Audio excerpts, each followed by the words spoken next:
horror movie? What?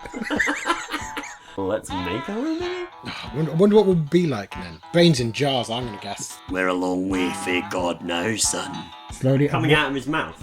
crawling out Yeah, of his that's mouth fucking and stretching cool. his skin. Nice. So he doesn't save them, the bridge goes down, people die, and he's like, oh well, job done. Clarence? Can we try take two again? Yeah. All I'm saying is maybe don't trust sentient hats to make life-changing decisions, but... Thanks for your correspondence, J-Tubs. My boy, welcome to Let's Make a Horror Movie. Hello, everyone. Hello. Thanks for the intro. Yeah, John, was that your friend? Yeah, that was my uncle, actually. Your yeah, uncle? Yeah, that was Uncle Gareth. Uncle Gareth. Great. Yeah. Great. Well, lovely old gent. lovely to see Uncle Gareth up in the booth there with Yeah. Tony. Thanks for the intro. And he's Fair bit absolutely, of money on him. he's absolutely right. This is Let's Make a Horror Movie podcast Yeah. with myself, Dave, and And me, John. this is the fortnightly Yep. horror movie podcast where normally one of us writes a pitch and pitches it to the other one for a horror movie that doesn't exist that they would like to see. The other one feeds back in the episode, then we put it out to the Yeah. audience. You guys all write in with your amazing ideas. Then we finish off the idea the next episode, and everyone gets incredibly wealthy and well known. Oh, yeah, we all make buckets. we make lads. oh man, we make some serious bunts though. Yeah, we make bank. Yeah, We make bank on this. And it's week 29. It's my week. It's John's week, and I think we'd saved up RoboCop 5 for this Yeah. week. Oh, hadn't no, we? I've actually written J-Dubs is Sandra Sooner Boffins too. It's, it goes some places. Yeah, so for new listeners, normally what happens in this podcast is we have 4 acts. Yeah. First act, we get feedback on the last week, as I just described. Second act, we do a bit of cultural banter that John and I have read, seen, touched, tasted, heard, felt. I think that's all the senses. I think it's all of them, yeah. I mean, been aware of. Was that 5? And apparently there's more than 5 senses. Some of them are like temperature and stuff. So. Oh, I can't get into all that now. That's complex. Anyway, act 3 is the Yeah. pitch. That's Apparently, knowing where your own limbs are is also a sense. well. Just gonna put it out I there. think they need to come up with a snappier title for that. Limology, Limb awareness. limb knowledge, Yeah, limness. limology. Yeah, Limness is good. limness. Yeah, What's his limness percentage? It's about 75. Yeah, he's about always- 75% limness.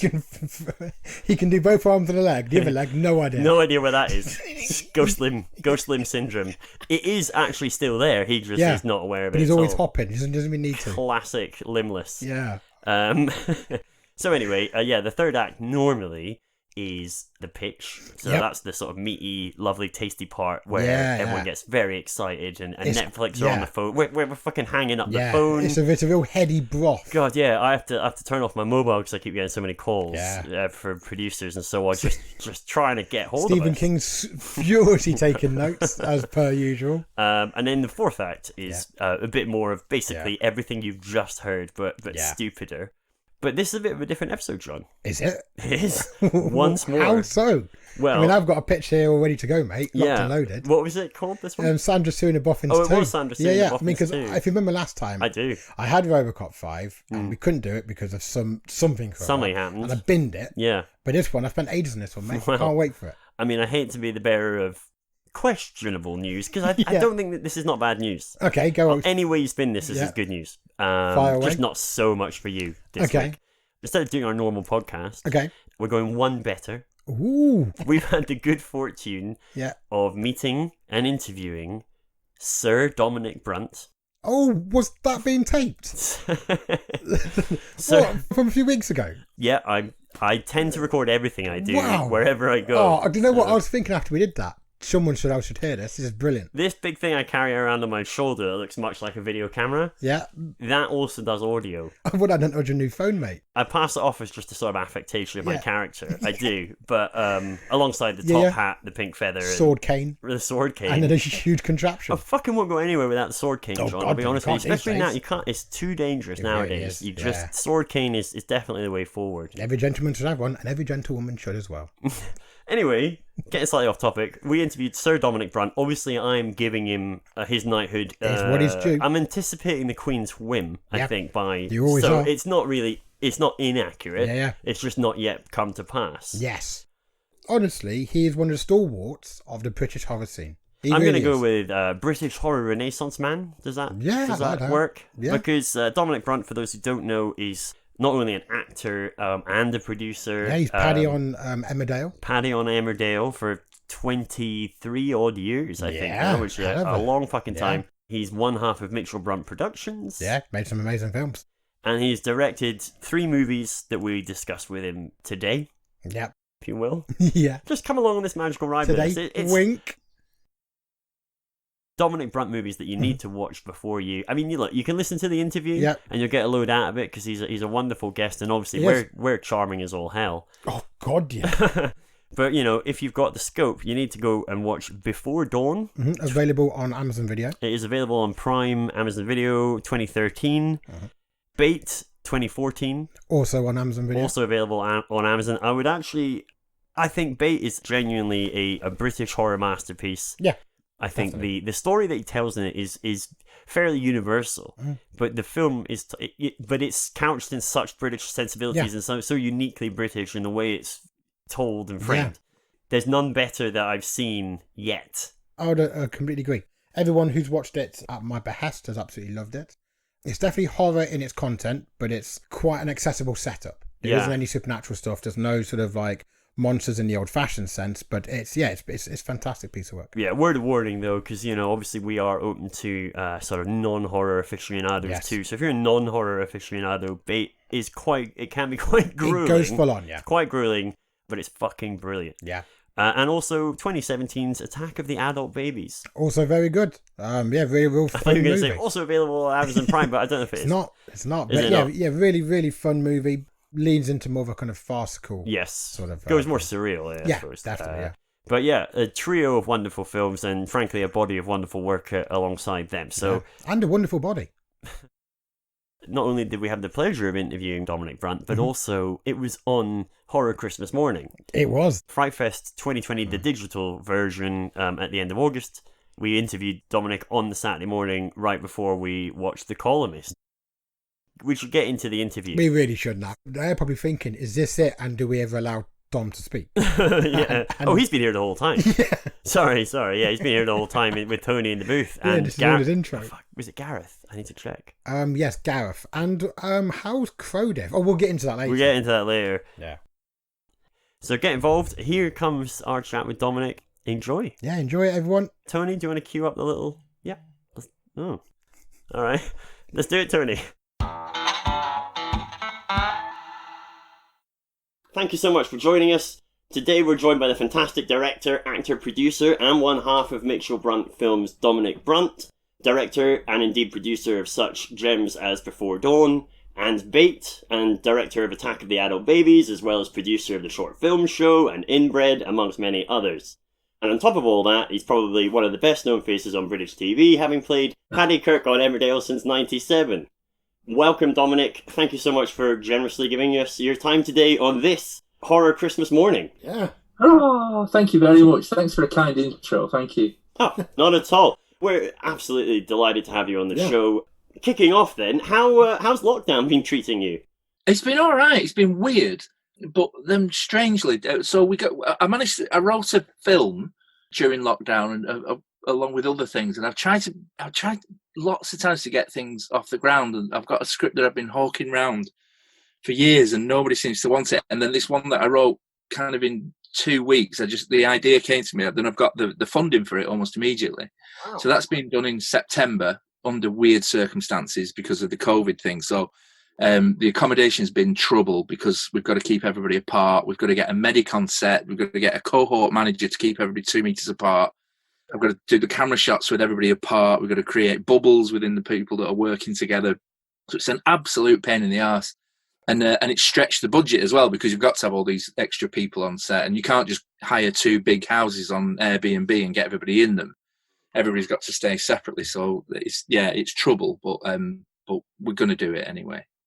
So have you found that it's been a good, in a weird way, a kind of good time for thinking about your next project? Has it been a productive time in that sense? I think so, yeah, because it's spent a lot of time. Yeah, it has, because everything seems to get in the way, and I'm doing a diploma at the moment as well, and that I've finished my second year of that, and then I don't start again until October, and then lockdown was there as well. So it seemed to be this 2.5 month gap where I could actually get things going, and little ideas that I'd had jotted down in the folder. I could actually make them, instead of talking about them as people do. I mean, I know so many directors that keep saying, I'm going to make that short film. And you say, you've been saying that for 15 years. In the meantime, digital has been invented and you can rent a camera for 20 quid over the weekend. You're never going to make it. So I feel like that sometimes. I talk and don't do quite a lot, Well, yeah, fair enough. I mean, that is our entire podcast, Dominic, to be fair. It really... Awful lot of talking. Should be probably called Talk and Don't Do, in fairness. But there you go. I think I might be right on this, but hopefully you can correct me. Am I right in thinking that you have a sort of a cadence of maybe every 2 or 3 years you get enough scope, enough space to be able to do one of these projects? Is that kind of roughly how it works alongside Emmerdale commitments and stuff? I think so. Yeah, because I don't want to do it by halves, and I don't want to just... Emmerdale is quite all-encompassing because of the storyline, learning the lines, and you're there for 5 to 6 days a week, 12 hours a day, and then it takes me an hour to get there and an hour to get back. So it's like 14 hours of my day most of the days of the week, and I have a family and Joe. So it's it always seems to take a long time. It takes about a year to get the money together, and then a year to produce and get everybody together, then book the date and then make the thing, and then to the post-production as well and getting all that sorted out. And then I'm exhausted after that. and then I take Emmerdale on again. And then, so it just seemed to be that way, yeah. But I think most of the time, really, in reality, it's trying to chase the money, and trying not to make a film for £5,000 because that's all you can get hold of, So, and then sometimes, what I've experienced as well in the past few years is things collapsing at the last minute have been heartbreaking as well. So I got taken on by the people that made Jumanji, and it after Bait, weirdly, Ted Field took me on to make a film called Incantation that never got made. But I took 5 months off Emmerdale to do this, and it was all these doors opened. And then it was going to be filmed in Puerto Rico. I had £6 million, and I was like, oh my God, I'm going to be in the Americans Directors Guild of America and all this. And then it just collapsed. It just collapsed. And all these doors that I saw opening just slammed again. And that was it. And that upset me. That was quite something to kind of get over, really. And that's how Attack of the Adult Babies got made as well, because I had all this spare time and I was sulking. And then I went to a party. I spent a lot of time sulking. And then I went to a party. The producer was there and said, "Why didn't you make that film called Attack of the Adult Babies?" And I said, "Well, I would have done if I knew America was going to collapse sooner. I might have got on with that." And he said, "Oh, I can get you the budget. I'll sell that on the title alone." So I was like, "Oh, all right, okay." And he said, "There is a script, isn't there?" And I said, "Of course there's a script. Are you insane? Of course there's a script." Right, okay. And then I'll get the money. And I ran home and went to Joe, "We haven't got a script." Oh my God. So we had about 12 weeks to get that together. So, which, arguably it shows. I don't know. I mean, it's still a pretty funny film, though. It's great. Yeah, it's because it's got some laughs in there. I'm proud that there's a film out there called Attack of the Adult Babies, and it exists. It's not the direction we thought we were going in with after Bait and Before Dawn, that were kind of socially realistic and kind of allegorical, and then it was very broad strokes and I feel like I did it as a job, being taken on as a director of something that really wasn't ours, but it's certainly going in a different direction. But I'm not, like Joe tells me off because she keeps saying it sounds like you're apologising for it, but I'm not. I am proud of it, I really am, but it's not what we kind of. I started to find an identity within the shorts and the features of where we were going, and certainly where we're going with the next one. Yeah. But it's there, it's out there, and it did it. It did the business. It was very good in Germany, and Trauma took it for America, and Taiwan loved it. Really, I don't know what, and I don't know why it was weird there, because even the sales agent said, "This film's really taken off in Taiwan." So you're like, well, what's wrong with them?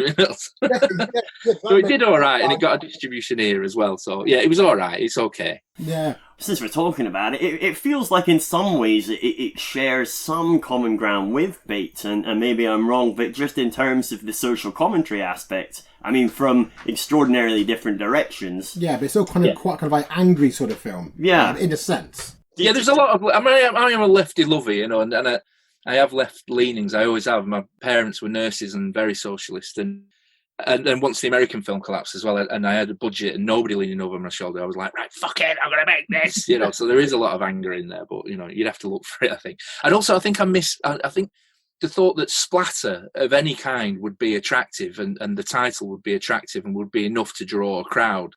wasn't really enough. I think people like red and they don't really like brown. Yeah, to be fair, shit is a kind of underused thing in horror films. For a good reason. Yeah. Well, we were just glad you didn't do all the shit in post-production, you know, it was very much... it was all there. Hands-on. Yeah, you could feel it really in the room, which is good.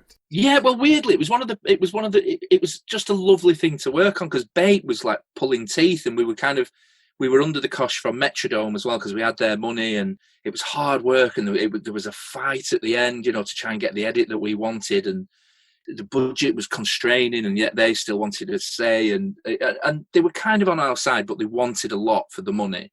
So it was lovely to have a line producer that did most of the lead work, and actually to have nobody over your shoulder to do anything while you're filming it or during the post. So it was a really, really nice thing to work on, actually, even though there was a lot of anger. It's just that at the end of it, it was kind of like, is this what people really, really want, you know? Yeah, because like one of the things, I mean, like with like Bait, it is quite a kind of heavy, very dark film. Some very serious scenes in there. How was it on set to sort of film some of that? Well, it was quite dark. There was one, we had Vicky Smurfett in the river once, and it was like 1:30 in the morning, and she was cold, we were cold. You know, she was screaming for her life, and we're chucking her head underwater. And, you know, the chap that played Jeremy was a really, really good baddie and very convincing. And I just thought, oh, God, is this really what I want to do? You know, this is horrible. This is really, really horrible. But narratively, you know, Jeremy's got to, the baddie there's got to be a reason to kill the monster. So it was important. So by the time you got to the edit, you go, oh no, I'm glad I did that. But at the time, you feel like sanitizing it, because you think, well, Vicky's my friend. I've known her for years. Why am I sticking her in this water and drenching her wet through and doing all, you know, this is horrible. But, you know, it came to fruition, you know, and it fit. It really fit well. Because otherwise, then I don't think you'd be on the girl's side then, I don't think. But then again, you know, with all the special effects at the end of that, when we kill the monster, I always find that the gorier and the more cringe-inducing and the more repellent the special effects are, the opposite is true for on set, where you're jumping up in the air and screaming and shouting and cheering at the monitor. You're just going, that looks amazing, when his head caved in and all the blood came out, you know. Which is really repulsive, really. But that's horror, isn't it? That's what we love about it. That's why I do it, you know, to fit in the special effects, I suppose. No, of course, yeah. Well, yeah, absolutely. I mean, since we're talking about Bait then, how did that kind of progression come around from Before Dawn to Bait? You moved from the zombie fantastical, if you like, although it's, you know, it's very much set around the drama of the couple, to Bait, which was about, you know, real life monsters. Was that an intentional thing, or was it more just because it was a story that you wanted to tell, or how did that kind of progression come about? I think it was a mixture of the two. It still needed to be monsters, but it's just that the monster in Bait didn't have bandages wrapped around him, or he didn't have spiky teeth. You know, he was still a monster.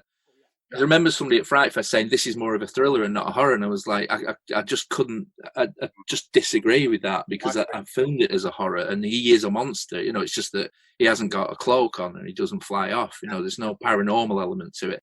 In fact, that was one of the fights with Metrodome, because they said they wanted a day reshooting because they wanted to bring it in an element of Faustus and an element of Robespierre from the French Revolution, and saying there's got to be this change in the air. So there's like a shot of a crow in a tree and a gust of wind against her, and that's kind of one of the things that they won this argument about that.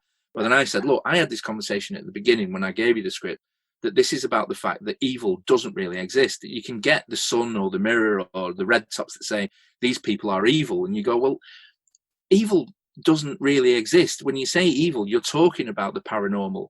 Evil is an excuse for the behavior that's gone extreme within our society, you know. So you've got the wrong end of the stick by saying this evil comes into the area, because it hasn't. This is a product of our own society and our own culture gone bad or gone rogue in some way, you know, and to the extreme. So it was a weird one, really. So although it is about a monster, it's about the lack of evil and the evils that humanity produces, and the fact that there is no such thing as evil. And I don't believe in evil. I really don't, you know. But I like using evil as a fantasy, but I don't believe any of us has evil in us in the way that the devil exists at all. I completely agree. Also, as well, I mean, because like this sort of stuff happens to real people. Yeah. So I think making it a kind of supernatural monster in a kind of like very like literal sense would have been a disservice to what really happens. That's exactly what, that was our argument. Yeah. So a lot of the stuff got thrown out as well from the reshoots, and we won the argument to keep it as it was, that it was absolutely based in real life. We did a short film for Mind years ago, and we were in Leeds filming, and there was a knock on the door, and the woman went to the door and gave this chap a fiver, and we were all like, drugs, you know. So, and she said, no, it's the debt collector. I borrowed £100 5 years ago. And we said, oh my God. So you have to pay him £5 every week? And she said, yeah. And we said, for how long for? And she said, I don't know. I have no idea. He just comes to the door every whenever day it is, and I give him this fiver. And I was like, geez, this really is, it's there, it's out there, you know. Really, really grim stuff. Yeah, oh, very much so, yeah. Interestingly, then, so I think at the end of the credits, actually, you use it. I believe it's the Lee Hardcastle's animation, to kill. Are we killing Cy in that final scene? Is that how? Yeah, I think so. Yeah, I mean, well, he definitely does die in that scene, but it was like we didn't want to put it in the main bit, and because the main monster is that, and like there's a Roger Corman thing that he says, as soon as the monster's dead, end your film. Yeah. You know, so we had a little prologue in the shop to show what happened to the money, to tie all the dead ends up. But then you think, oh yeah, what about Cy? You know, does he just? And then so it just shows that we wanted to show that he really wasn't the malignant side. He was really a family man, and he was very mercenary in what he did, which I think happens a lot. He's an employee, really, but then, you know, he's got to get his comeuppance. And also, I shared an office with Lee. Lee's a friend, and I just wanted to get one of his animations at the end, selfishly, you know. Yeah.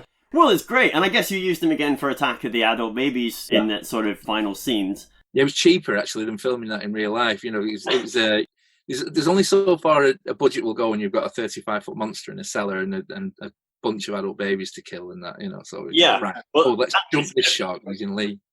Sorry, go on. No, I was going to say that was going to be my exact question. You know, what was it that drove that? Yeah, you've totally answered it. You know, you have a huge monster and budget constraints. And all that shit's not going to be cheap, to be fair. Yeah, so, and that shit has to feel real. As long as you land the shit, you can play with the rest. I think there's 3 different consistencies actually. There was the nappy, and then the stuff in the cannon, which is great. And I didn't have much to do with that. They just kept showing me this stuff, saying, "Do you want that thicker or watery, or do you want more bits in it?" And all things like that. So. And then when the backsides blow out and that, they were like, right, well, we've got the consistency right for the splats against there, but this chap's guts have got to fly out as well. So they were tucking in like rubber guts and all that. I mean, it was hilarious to do. It was amazing. And also we had this building.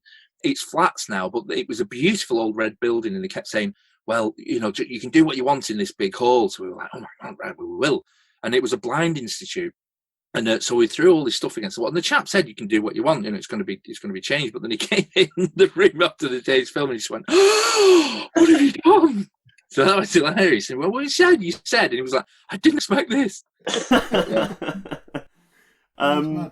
Fantastic. Well, so, you know, we should ask you about Mitchell-Brunt's productions as well. I wanted to touch on that a bit. What sort of was the spark that drove that in the beginnings of that company? Well, it was the idea because I ran the Leeds Zombie Film Festival and I kept watching films that we could show there. And Jo, my wife, knew that I liked zombie films and she wasn't a massive fan. She likes horror a lot, but she just thinks zombie films are dumb. And so we had this row about, you know, what would you do differently? And she said, well, they're missing the character, they're missing this, that, and the other. What if me and you if there was a zombie film between me and you? And we're very different people. She's from the south, I'm from the north. She's posh, I'm a runt, you know. She's female, I'm male, all that, you know. So we just used anything to do with that, any of our differences, and kind of built it from there. And then we added the gory bits and all that. So I got my side of it thrown in, and Jo got her side of it thrown in. But we don't trust ourselves with dialogue, so we sent it to a screenwriter, who Mark Hillis, who turned it into a screenplay, and then made it from the Left Films. Helen Grace gave us the budget, and we got on with it. But it's weird watching it now because it's kind of everything's in 2K now and much stiller. So I like the stillness of camera work. Like Bait, everything's anchored down and it's considered moves, and we got a slider, we got a steady cam, we got all this, that, and the other. And I think that was from Bait because we just had these things called fig rigs that were just like handheld and everything's juddering. I love the film, I love the story, but I always think, I wish that camera would just stay still, you know. So we did for Bait. Once we got the proper budget, we kept everything considered. Me and my wife saw it Before Dawn, and I must admit, the way it's shot makes you feel like you're in the room a lot more, and it makes you feel quite uncomfortable, which for us really sold some of it, actually. Yeah, I just wish it would stay still sometimes, when you really consider it. So, I mean, I watch films now, it doesn't really bother me. It just bothers me with my own film, I think, because I'm much more confident with shot lists and developments now. I've got, I just studied that a lot more. And so even like some of the good shots and like swinging between rooms and corridors, I quite like, there's a shot that I really like there, but it moves too much, and it just drives me mad. I don't know, I'm just beating myself up. Well, we're all our own worst critic, guys. Yeah. And so we should be, I think. Yeah, it would be arrogant to go, yeah, that's a brilliant film. Nailed it straight out of that. So do your tastes and Joanne's on horror then, do they fairly much coalesce, or is there kind of creative butting of heads? How does that kind of work? I think Joel really likes the more creepy, jumpy type stuff, which I really like. The last, the Annabelle, was it Annabelle Creation? And, yeah. Things like that usually like the glossier side of horror I don't really like, but I quite like that. But she really likes an atmosphere, she likes character building and all that. But I really, I really, really like gore, I do. I'm not too fussed about characterization, as long as everybody's being slayed in an interesting way, Yeah. But weirdly, like, you're probably the same, I don't know. And I think most horror people are like this. Like, I'll go to work, and if somebody passes me in front and says, look at this fight here, to see somebody hurt in real life or to see some real gore and that, I can't look at it, and it makes me sick. Yeah. And I really, really feel empathy for the person that's being hit. And I always think, oh my God, that's on film now and people are passing it around as a laugh. But then on the opposite side, like the gorier the effects, I always think, how did they do that? That's brilliant. Rewind that, So it's that juxtaposition of real and fantasy, really, that I can deal with very happily. I can watch gore all day, and a good story. Yeah, I'm the same way, because quite a lot of my in-laws, they say, oh, why do you watch all these weird movies and stuff? But they watch stuff that I would find like utterly horrible to see. Sort of not like necessarily true crime itself, but like documentaries or stuff about like missing children and stuff. Yeah. I watched that because people have you seen that documentary on Netflix about this and about this crime and about this, and you think that's horrific. There was one on, is it called? Oh, there was one about his wife got murdered at the bottom of the stairs, and it was in like 5 parts. And you think, you mentioned that. Was it called something like? Did they call it crime porn or something like that? Now there must be a word for it, mustn't there? But it must be, yeah. Because it is appalling. You think, why are you watching that? True detective stuff and that. It's like, no, not so. I quite like the Jinx, or like if somebody goes missing, you're trying to work out what they are, or Tiger King and things like that. I really love, but anything to do with that, like you said, missing people that have been murdered and things like that people talk about at work. It's too much. Really. Yeah. It is, yeah. So I guess thinking again then of Mitchell-Brunt Productions, what kind of things then how does a normal film from the production company, how does that kind of get from seed to screen? Does it all start with you and Joanne and kind of an idea, or do you actually look at scripts from elsewhere, or how do kind of projects coalesce within that? It's usually our own. We do get sent some things and that, but I think you need that passion to drive everything through. And if you get somebody else's script, well, first of all, with other people's scripts, it's very strange, because then you can't say I don't like it, because nobody wants to hear that.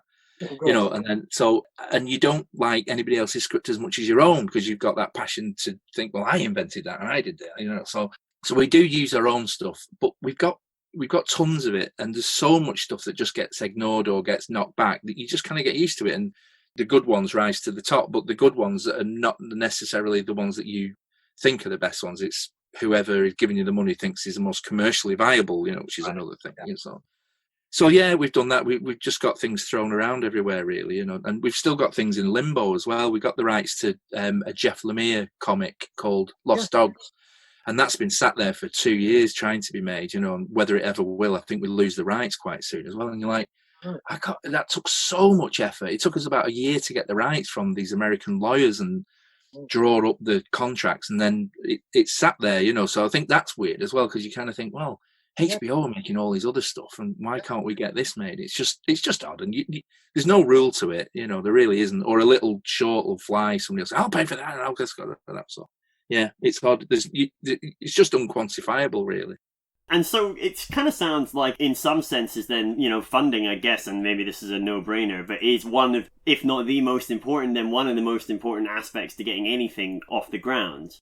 Yeah, I'm slowly learning that, actually, because the next one that we're doing in September and February, the reason why we do it in September and February is because there's 2 different timelines. So the main protagonist as a child, we're doing all that stuff in September, and then when they're older, we do that in February. But that has become this thing that we've got a very well-known producer on board, which has then brought in a couple of very interesting, good, well-known indie faces, which then we know that by the time we get to February to cast the two main protagonists, then we've got names and faces attached already. So there's already people knocking on the door saying, well, do you need anybody else?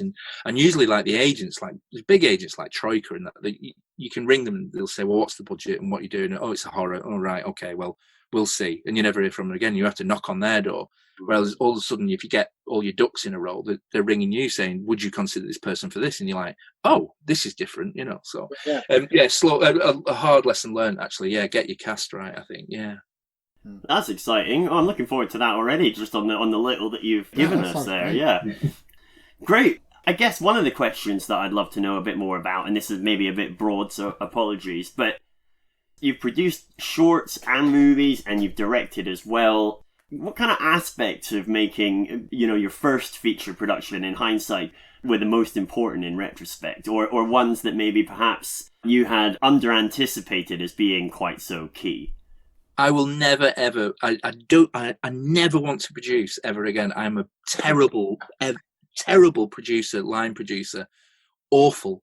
And I think some of the things that made Bait very difficult was my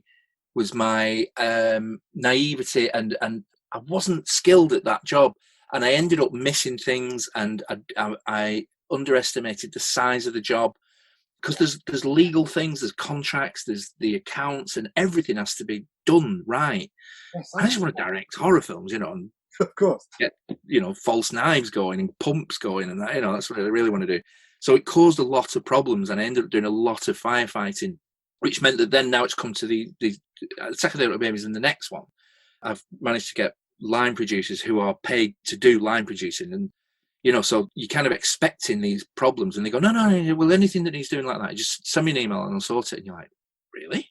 Yeah, well, that's my job. I'll just sort it. And you're like, oh my God, why didn't I do this at the beginning? Why did I cause so much trouble for myself and strife and sleepless nights and thinking I'm going to jail, because I hadn't done the contract right, and I'm going to lose all the rights to everything because I didn't do this correctly. And yeah, I would never want to produce again, ever. That's interesting. And how did you find the sort of post-production part of, say, for Before Dawn and then after that Bait? Was there an evolution to how you approached those that kind of element of the film in the edit and so on, and the sound production and everything on that side? Yeah, I think the sound is really, really important, because when we first did Before Dawn, I'd edited it myself on the laptop, which I've never done again as well. The same thing, it was all right, but we always get a professional editor on the go now as well, who's kind of away from it. So you're not making emotional decisions in the edit. He's doing it correctly as a professional. And I think getting the sound right is very, very important. So we've always, Before Dawn was saved by the sound, because that was sent into a proper dub and sound design and everything. So if you watch it, it's very, very scrappy. We got the colorist as well, so that gave it a uniform look all the way through. And then the sound blended it, but really it's a very scrappy film, very scrappily edited. But the story holds, and then it looks right now because it looks uniform and the sound's correct. But I can't remember, what was the question? I'm really waffling. I'm so sorry. Oh, no, not at all. I was just asking kind of how, if at all, the sort of post-production side of making these films progressed from one film to the next, really. Oh yeah. So I think I think most of the problems are kind of solved then by the time you get to post-production and you've got it all in the can. I really, really like the post-production. The editor won't let me in the room for the 2 weeks and says, let me just bring you an assembly cut. So I was like, all right, okay. So that's quite nice. And then you forget some of the edits, and he goes, oh, I didn't think you'd remember that, so I've hidden that from you because I didn't think it was very good. And you're like, oh, right, great, that I quite like that. And the sound is my favourite department, just building that sound design from the bottom up and getting the score correct. Tom Ragsdale always does the score, and I absolutely love that side of it. The sound is my favourite thing to do with anything of it, And then on top of that, getting the DVD, delivered to you for the first time is I think is why you do it, because then I'll get to 80 years old and still have these physical DVDs and go, I made that, So, yeah. No, but production can go away. Jo's very, very, very good at production, and I'll leave her to it, but I am not. Yeah. Fascinating stuff, thank you. In terms of the scripts, particularly for Bates and for Before Dawn, was it all scripted, or was there a fair bit of room for the cast and stuff to sort of like talk a bit more naturally on set? Because both those films, they have some really, really good dialogue, and it feels very natural and comes off really nicely. Yeah, well, Paul Roundell, who wrote Bates, is a genius at dialogue. I don't trust myself for dialogue, but by the time you get to the camera plans, I've always said to everybody, look, if anything you want to change, you've got to run it past me 2 weeks before, because I've got edit points, I've got my camera moves, and I'm quite a stickler like that. And I think that's where I can be really, really strict. So even with Jonathan Slinger, who played Jeremy in Bates, I'd been at the RSC for 10 years playing Hamlet and Macbeth and all this, so but I'd known him years and years before. So when we agreed to do it, I just said, look, I know you're used to moving on your own and rehearsing for a long time. So I just said, as long as you know how you're going to say it and where you're going to, and the character, please, just leave it in my hands where you move and how you move and where you're going to and all this, because I promise you I'll make it look all right. But I've put a lot of effort into these camera plans and the development of the shots and the framing. So he was like, all right, no, I appreciate that. No, I'll do that, So and I've kind of said that to everybody, really, that I know how it wants to look. And I'm not just doing a wide shot and then a 2-shot and then a mid shot and then a cross shoot and a close up of the eyes. I'm just not interested in that. So I think that's one of the things that Metrodome said, that there's only like 2 close ups in the whole film. And I was like, well, yeah, but that's how I do it. I'm more interested in having it for the widescreen and where people move and getting into the psychology of it that way and body language. I think you miss 50% of the body language when you just keep close up of the face. Just do slow pushings on the face with building music. I'm not really interested in that. I'm interested in the whole body and how people react and distances and things like that. I like the psychology of the body. Yeah, I mean, I think that really works, particularly in that scene when you've got like Jeremy sitting in his like family home after what he is, and you can see his wife moving around him with the dress, getting more of his body in the shot. Really nails that moment. Yeah, I think so. Yeah. So that's what I quite like, anyway. So as long as I've got charge of that, and then they can have charge of their characters and things like that, because they're kind of well drawn, and everybody's got like a biography for each character, so they're not going to stray too far off it. But you've got to trust actors. You can't give them line readings. As long as they are good actors. I mean, I've worked with actors that go, "What do you want me to do?" And you're like, "Are you kidding? You've had this script for so long, and I trust you to be the actor." But then working with people like on Attack of the Adult Babies, Sally Dexter, who played the main matriarch, every single take she had like 15 different ideas, and you're like, that's what it should be. That's what an actor is doing. That's your job. That's why you've been given the job. So you can create and collaborate and throw ideas at people and do that, rather than saying, well, I don't know, what do you want me to do? Is ridiculous. Then why are you acting then, Yeah. There's obviously some specific examples there that I'm keeping in my pocket, but yeah. Shots fired by Dominic Brunt now.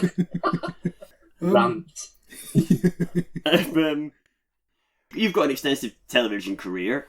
To what degree do you consider there to be any kind of a market, particularly in the UK, I suppose, for sort of longer form horror television? Like, have you even had a project that you've thought of that might actually work better as a longer form piece than a single movie? I just quite like that short form 80, 90 minute storytelling thing for me, but I'll watch series, but not for me. No, I really, and I like the fact that everyone can get slain at the end and there is a definite ending. I don't think I'll ever make a sequel. I'd just like a beginning, a middle and an end. Because I was involved in something a while back and they went, oh, no, you need to keep that character because you could make a sequel. And I was thinking, no, that's morally corrupt. They deserve to die. You can't, just because. I think that's the whole thing with like Friday the 13th, as brilliant as it is, morally it's completely like, there has got to be consequences to his actions. He's an awful person and deserves to die. But no, because we could make money off this person. He has to keep getting up, So, not that I watch them films in that, what does he do? I just, I don't watch them like that. I enjoy all the slashering and that. But yeah, I'm sorry, I'm tying myself up in knots here trying to. No, that's a very good point. Yeah, because things like Ozark and that, I absolutely love Ozark. I really love it. But sometimes they'll bring a character in just for the sake of having a character to spin it out for 6 more episodes. And you think, I don't know if that was in your original plan, and things like Lost. Well, it was very clear after 3 series that I absolutely love that you think, oh, you're trying to spin this out to 7 series and now you don't know what you're doing, And Whereas films, I trust to go, no, you've got the money for this, and you've got the backing for this, and you've got the distribution and the sales agent, because this is a good story that starts and gets into the second act and then ends, So, yeah. I mean, I think you're definitely right. I think horror on TV works best if it's like one mini-series and as such. Stretched out over years, I think, you will lose some of the actual structure and the sort of sense of it. Yeah, but when I just think when there's money and staff involved, they go, well, this has been a resounding success. We have to keep going. Well, I think in Lost case specifically, the head writer had to negotiate with the studio to be able to end the series. He was trying to end it from the third season, I believe. Right. And he was contractually unable to do so, basically. Yeah, it's a shame. And basically could walk and then let somebody else write the remainder. So, a bit of a clusterfuck. I mean, that all said, I still cried myself pretty much inside out to the end of the episode. It really got me. It's just that you just kind of thought, right, this is better have a really super twist ending this. This better tie everything up. And it kind of tied some of it up and then just quickly put the credits on. It was just, I thought it was deeply unsatisfying. Oh, yeah, in terms of the story, but that whole bit in the church and the afterlife, I'm a sucker for that. Really got me. Yeah. Cut me like, I was like a small child. You know what? Actually, just a really quick thing. I also cried quite a lot at the end of Before Dawn as well. That phone call. Jesus. Yeah, that really got me. Sorry, I just wanted to put that out there. No. Well, somebody said about that and said you should do a sequel to Before Dawn, and it's like, well, what are they going to do? Live together and start cook together and speak to each other like that? Yeah. Everyone dies or they're a zombie. There cannot be a sequel. Yeah, and also as well, I think with like zombie films, it's almost the whole genre is its own sort of sequel, prequels, and everything else. They can all exist very much in the same world, most of them, or at least a lot of them. So I don't think you need to specifically follow the same characters again and again. Yeah. I am worried about Train to Busan as well, because that was such a great film, such a great ending, and I always think I've seen the trailer going, oh, the army's in, right? How many good characters are there usually represented in films that are soldiers? Apart from running around shooting and shouting. So within the horror genre. So yeah, I hope it's brilliant, but I'm like, slightly cautious about it. Yeah. So one of the big things I think that's come up in the COVID era, if you like, I don't know what we're going to call it retrospectively, but it'll be something like the COVID era or something, is video on demand, obviously, because, as you said at the outset, a lot of, obviously releases in cinemas stopped, production pretty much shut down everywhere, and then any films that were in the can have either been shelved or have come out on video on demand. Does video on demand in any way kind of register with you as a potential different avenue for the way to release movies? Do you see it as an interesting evolution, or is it just, is it more of a sort of side consideration? I just think it's inevitable. I think it's absolutely inevitable. I try and buy physical wherever I can, and usually Blu-rays now, just because I like the making ofs and the commentaries. So I usually watch a film 2 or 3 times, but you can't. It doesn't matter what your opinion of is. It's coming at you, because if you don't get a cinema release, you're going to be digital, because I think physical is dying out. That every laptop you get now has not got a drive on it. It's relying on your PS4s, but I don't think the PS5 is going to have a drive in it either, is it? So the march of time is definitely taking away the physical side of it. It'll either be big films at the cinema or digital. I think that's the way it is. Absolutely. I suppose I was thinking of it like, does it inform your approach in any way to future projects, in the sense that, I guess in some cases maybe I am an amateur and don't know, so I'm relying on you to tell me, but distribution conversations might be different. Perhaps different funding avenues might become more apparent. Does it in any way inform your thinking, or are you just like, no, it's about the project, and then that element is sort of post discussion? I think it's more a question for a sales agent, because I know, like with AMP, talking to James Norrie, I know he said that it's becoming more and more and more difficult, but then it's a double-edged sword. So you're trying to get into countries that are still DVD, Blu-ray led, and there's still a kind of bleed over to digital, which hasn't really taken off. But yet, at the same time, the more successful digital is, the more you can kind of storm into any territory and say, well, all right, we'll put this on. If we can't get distribution that way, or Netflix doesn't want it, or Shudder doesn't want it, then we have got Amazon Prime. But then, even then, Amazon Prime It's got to have like 1 million minutes of a viewing to get 10 quid or something ridiculous. I mean, that might not be right, so please disregard that. But it's, I think it'll be 2 or 3 years' time before it all levels out. But I'm paraphrasing all that. I don't know really what the deal is with that. Yeah, that's interesting. Well, it's interesting. So it sounds like it works the same way as Spotify, really. So it's like 0.00000, recurring, and then 1 pence per listen. So Netflix pay well. Netflix are very good, but you're not guaranteed to get into Netflix, because somebody was saying, yeah, everybody just wants content now, and you're like, no, but they want good content. They want a certain quality and quantity. We didn't get onto Netflix with Attack of the Adult Babies, and Shudder turned us down as well. But Nucleus took it on as well, and then it's on, I think that's on Amazon Prime now as well. But then Bait was there for years and years on Netflix. It was great. But then, the model, even as a filmmaker, it's very, the problem is you're at the bottom of the pyramid. So you've got the investor who wants his money back first, but then you've got the sales agent that want their investment back. And then below that, you've got the distributor who are selling it and they want their money back. So the trickle down is going to be years and years and years. So the way we've done it is always try to build it into the budget, that you pay yourself a wage out the budget, and it can't be massive because the investor doesn't, he's trying to invest in the film. He doesn't want to be giving you the money. So monetarily, it's never been fantastic. It's not enough to live on anyway. I don't think we've made very, very little over the time. It really is just for the passion of making films, really. But we've seen distributors and sales agents making money from the films that we've done. Before Dawn and Bait were re-released last year, but we still haven't. We have been paid some money from 101, who are very, very good and very open and great with their accounts, and they'll just say, yeah, order it, send it in, we'll show you all the facts and figures. But I know some horror stories from.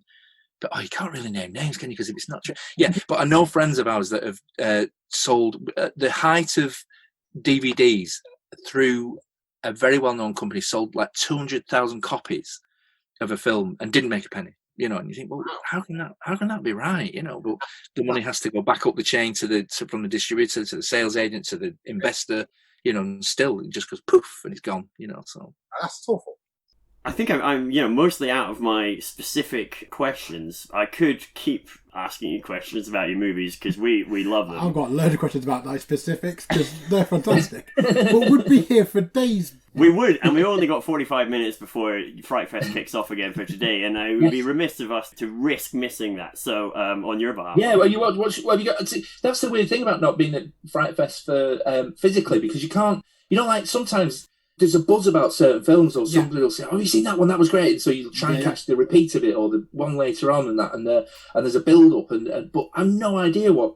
I'm not, because I've read some of the things that say these are the pick from Fright Fest, but you go, how do you know? You've not seen them yet. You're just you're just saying this one might be all right from the trailer or the review, So I've no idea what to watch. So I'm going for the Arrow screen stuff. Mainly, and then I'm trying to pick off stuff. So I'm looking forward to The Columnist. Same. But if you've got any tips that you've heard that people have actually seen it, tell us. Michael was saying, a friend Michael was also here for Fright Fest.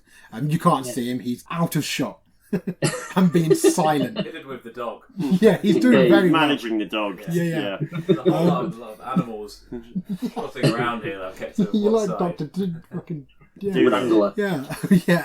You mentioned Hall. Yeah, Hall tomorrow has got a lot of buzz across the Atlantic, and then Nice. a film called The Swerve, which I don't know much about, but that's the big pick that BFI have picked out as their. So what was tomorrow? So I've just got my thing up. So Hall, and what was the other one? Did you say? Swerve? Yeah. The Swerve, and Swerve's on Monday. Oh, great, right. I'm going to have a day. I mean, I hope they're good films now. You've really put yourself out there. You can blame our friend Michael if they're not good, but we'll be watching those as well. So fingers crossed. Have you seen anything good? We saw one last night that I quite liked. That was what was the one? 12-hour Shift is what we watched last night. So, that's it. The one in the hospital. Fantastic. I really like. Yeah, really. I thought. I mean, I know Yazid that made Sky Sharks that produced it, and there was a lot of buzz about Sky Sharks. So we paid the extra $5 and sat there, and then followed the Twitter comments afterwards. So. Yeah. Am I right? You're in that, aren't you? Only I get my head bitten off with the thing. It was like that's 3 seconds or something. It was a favour to Yazid as well. Nice. Yeah. No, that's pretty cool. No, unfortunately, we haven't seen Sky Sharks, so I had to go and get Michael. Sorry. I'm not saying anything about it. Cool. Okay. No, I'm definitely. I can't wait to see that. Something I'd love to know then, and you mentioned that you're working on another project coming up, I guess, in Q4, Q1 next year. Is that Soulless, or is that something else? I noticed there's a working project. Well, Soulless was linked to Incantation, so the chap that left, the Ted Field lot that did that, once it had all collapsed, he left and he's running something else, and he made something called Imprisoned. So I think he's got links in Puerto Rico, and he still wants to make this film.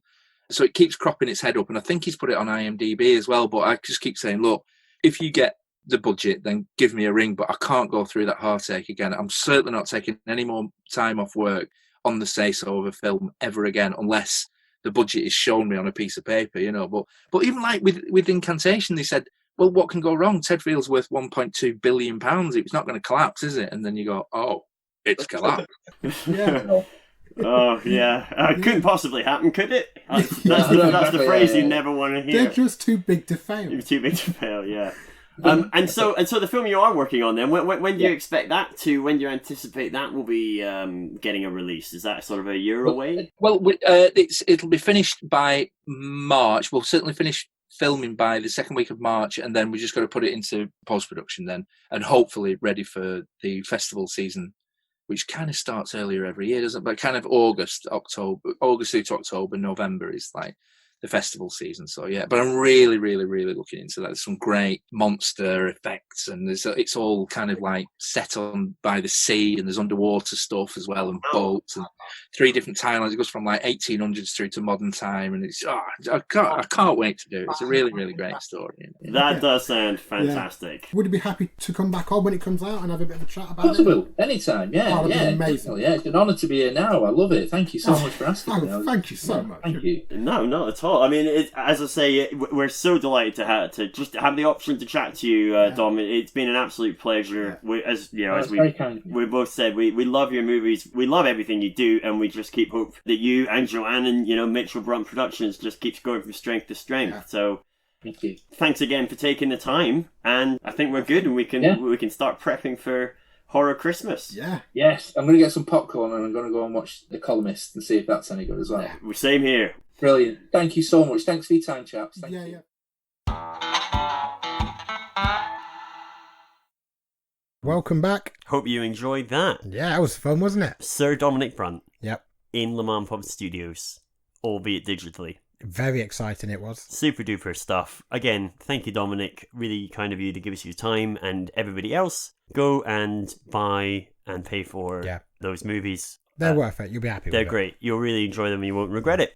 A couple of things I was actually going to say about that beforehand and then forgot was, I think you can hear my dog's claws clicking around on the floor. I neglected to close the door stupidly to the studio when we started, and my dog was in, and so sort of periodically, normally when we were asking a question, and actually I think specifically more often when you were speaking, weirdly, he would just decide to arbitrarily get up and walk around, and so if you hear that noise, that's what that is. I put that on Michael because he was here as the official dog wrangler, and so not only did he recommend a poor movie, he also failed in his duties as a dog. Oh, he was doing his best. There was a cat as well. To be fair, he didn't drive down for that purpose. The other thing... It was thrust upon him. Yeah, that's true. Yeah, it was thrust upon him. The other thing I was going to say is Dominic mentioned the staircase. Yes. And I couldn't remember what it was called. He actually says some guy's wife dies at the bottom of the stairs. And I was like, I can't remember what that is. I thought you'd be called all the over fucking it. staircase. I thought you'd be all over Yeah, it. because you're like, you watched that? And I'm like, I did watch that. What is that called? So not only did I forget what the fuck it was called, but on top of that, I was shamed because you guys were like, sicko's watching that shit, and I'm going, I did watch that and I quite enjoyed it. Yeah, I mean, in a weird way. Yeah. He's innocent. The guy's innocent. That's my take on it. I know that's controversial. Yeah. Some people think he's not, but I don't know. I mean, I think I watched the first episode. The thing is about it, this is the problem, and this is why I think I sort of gravitate towards his innocence, is that he's a weirdo. He is. And I'm a weirdo, and the people go, he's weird. He must have killed his wife. End of story. Yeah. And that's it. You can see it. If you watch it, now having heard that, if you haven't seen it before and you watch it, you will see that kind of, you can almost read it on everyone's faces. Anyway, if the evidence said different, obviously I would change my attitude entirely. I do quite enjoy Dominic's sort of point though, that like, And I'm sure, again, horror fans will find this time and time again, that people do look upon our taste as being sort of off-key or slightly odd or the sign of a kind of flaw within us. Yeah. So what makes you want to watch that Yeah. stuff? Yet, at the same time, the same kind of society which does that has utterly embraced the absolute morbid and the depraved in other areas. Yeah. And I think to that point, I think it's quite a solid point that the same criteria has not been applied to all of culture. I totally agree. It only seems There's to a apply weird thing about quote-unquote true crime. Yes. You can put the most horrific shit under that moniker, Yeah. and people are like, yeah, no, it's just true crime. Yeah, we all Yeah, like it's a bit fine. of true Yeah, crime. It's fine. Yeah, But like as my pizza to soon as somebody gets their head knocked off in a horror movie, they're like, oh, What how kind could of you sick fucking watch fucker, that? yeah. You sick fuckers, what's wrong with Yeah. you? It's like, you're the fucking perverts Yeah. here. Like, but nonetheless, we're getting off topic. The point was I straddle both, right? Because then you make a fucking point about the Madeleine McCann documentary, which I watched. You Which know, my wife also watched and so enjoyed it's a lot. like I was kind of stuck in the middle, going, yeah. I apologise for that. But I should have jumped on with him and agreed that Lost, because Lost was not a fan of. I know you were, but like I was sitting there listening to it in the edit, going, yeah, I would have doubled down on that. But there you go. I mean, basically, I think you're saying I won. Listeners, you know the deal. Write in, score us. You know that's how it works. We get a score every episode. Pit us against each other, see who comes out top. Yeah. I mean, yes, Dave speaks clearer and it is more eloquent, but also he likes the whole Madeleine McCann stuff. So Yeah. So I must be fucking guilty of it's killing a mixed somebody. bag. Yeah. But yeah, that was the staircase. I totally forgotten about that. I thought that was absolutely fascinating. I genuinely enjoyed Good. that. Well, I'm pleased. Yeah. I'm pleased. Yeah. Yeah. I also enjoyed it. Listeners, I hope you also enjoyed it too. Yeah. What we haven't touched upon is, we've got the whole Emmerdale market now. We have all of we them. every single viewer is on board now. They're on board. So, welcome. We're not everyone's cup of tea, I'll be honest. In fact, we should really run the maths on this, but I reckon we're probably 5% of people's cup of tea. And Sir Dominic Brunt is an absolute legend. Yeah, I'd say that's a pretty good summary. So I hope you all enjoyed that. Yeah. Do write in, give us your thoughts. Yeah. Next episode we'll be doing feedback on the episode before this one. I'll be making a new picture. And John will be delivering his Robocop 5 or whatever it was. No, Robocop 5's dead. Sandra Sue and the... I was going to say the Butchers 2, which is just better. Sorry, J-Dubs. And the Boffins 2 is also now dead. Yeah, it is now so dead. it'll be a whole fresh one. So mate. we look forward to that. But yeah, you can visit our website, letsmakeahorrormovie.com, email us at letsmakeahorrormovie@gmail.com, tweet us at LMAHMpod, or visit us on Instagram, or just clap really loudly for a bit of fun. Oh yeah. Yeah. Have a good old clap. It's been a while, eh? It's been a while. Yeah. So that's that. Let's make a horror movie interview, everyone. Bye. Sorry.